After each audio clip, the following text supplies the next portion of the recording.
Let's talk about sex, baby. Let's talk about you and me. Well, Star Wars. Hey everyone, OG Star Wars here, and I just want to discuss sex in Star Wars and how Tony Gilroy of Andor is saying basically Andor will be the first Star Wars project to acknowledge sex in the galaxy far, far away. So I wanted to cover that because if you have been a fan with Star Wars for a very, very long time, pre-buyout, George Lucas era Star Wars, you will understand that that statement is not correct. And so I'm going to go ahead and discuss this, and in a nice, respectful manner, I guess you could say, with some points. Now, for some fans, longtime fans, if you think that this is upsetting because they are putting sex in Star Wars, it's for everyone. Yes, I understand that. However, sex was suggested basically in Star Wars since the movies, since the OT, into the PT, because we had to get the twins, right?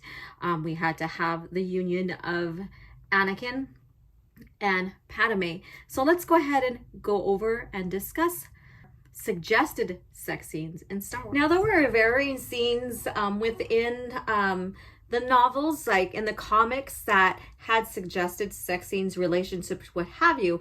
And two very, very notable ones that people can probably pick up quick on is basically we have Quinlan Vos and Colleen. So that's one, and they end up having a child, and he promised her from the beginning of the relationship that he would give up the order, being a Jedi, for her. However, that was sprung upon him quickly as towards the end of all of that, the Clone Wars, and the purge of the Jedi, that really set things in motion between them two of going into hiding and raising their family and stuff. So there is one right there. And so it's suggested because they were in a relationship. They were very, very much in love. There was a lot, like kissing and stuff like that, which is standard, what have you. But there was a lot of suggestions to where they were going, right? And with Andor, Tony is like, oh yeah, there's gonna be a brothel, and then the scene's already, the episode to that's already out. So there's a brothel. There was talk after suggested, intercourse, what have you. And then you have Dina Shawn, which I pointed out on Twitter, on my Twitter account too as well, is that she was in a relationship with an Imperial officer, and that scene, he was getting dressed in his uniform, she's still in bed under the sheets, and you could see her bare back. So that's another suggested scene as well. And here's a bigger one before I move on to where Han and Leia in Tatooine Ghosts, basically he is in bed getting an IV, or what they call a drip in, and he wakes up, calls her into the room. So let's go ahead and have a listen. Leia was finally starting to grow tired when Han's voice sounded from the bedchamber. Leia, are you still up? Yes, Han. Leia hit the stop key and tucked the journal into her pocket. Are you ready for those drinks now? Maybe you ought to come see. Leia went into the room and found Han lying flat on his back. His hands were folded behind his head, and he was smiling at her crookedly. And he seemed to know where he was. Come here, he said, and take this drip out of my arm. Leia went over to the side of the bed. You're sure? Han grabbed her around the waist, then pulled her down on top of him and kissed her, very long and very deep. Yeah, I'm sure. He ran his hands under her robe, and the room suddenly grew warm. It's gonna get in the way. So there's one of the biggest suggestions of sex scene there. And of course, we can probably come to a positive conclusion, as that's when the twins were conceived, right?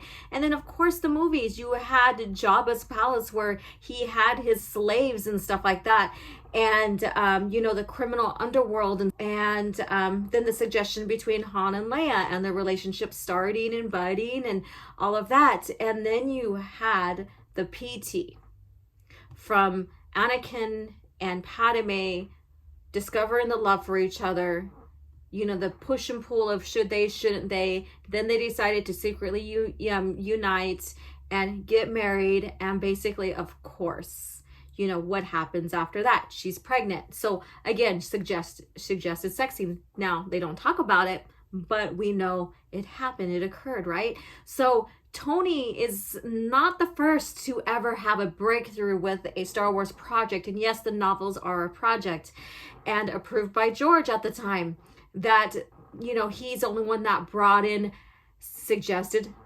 sex scenes. And that's not true. In fact, then you get all the way to, like, you know, relationship with Mara Jade and Luke Skywalker and her pregnancy in the New Jedi Order. Again, another suggested sex scene. They have to get from point A to point B to conception, right? And then you also have Kate Skywalker along with Darth Talon. She literally seduces him and he takes advantage of them. And here is an image as well of him and her, and you know, they're basically had sex, and she's like slinking out of the room. He's asleep. So a lot of suggested sex scenes here. That's nothing that has ever not been common in Star Wars. And so again, I tell fans, longtime fans, and even fans that are now rediscovering Star Wars and the EU, that sex scenes, even though Star Wars is for kids, it's for everyone, suggested sex scenes has always been in Star Wars. I think George Lucas done it tastefully. Now with Andor, are they gonna, you know, continue the path that way of the brothel and suggested sex scenes like they did, which I don't care, but are they gonna really show a sex scene? That's yet to be seen. So don't be mad at that. Don't be like, oh God, they're breaking lore, they're breaking canon, or it was never supposed to be this way because it's for kids. Tony Gilroy is not, you know, trending something new into Star Wars, or bringing something new into Star Wars. It's always been there. So again, please leave your comments below. Let me know what you think here. Subscribe, share, become a member. So may the Force be with you, and I shall talk with you guys later. Peace out.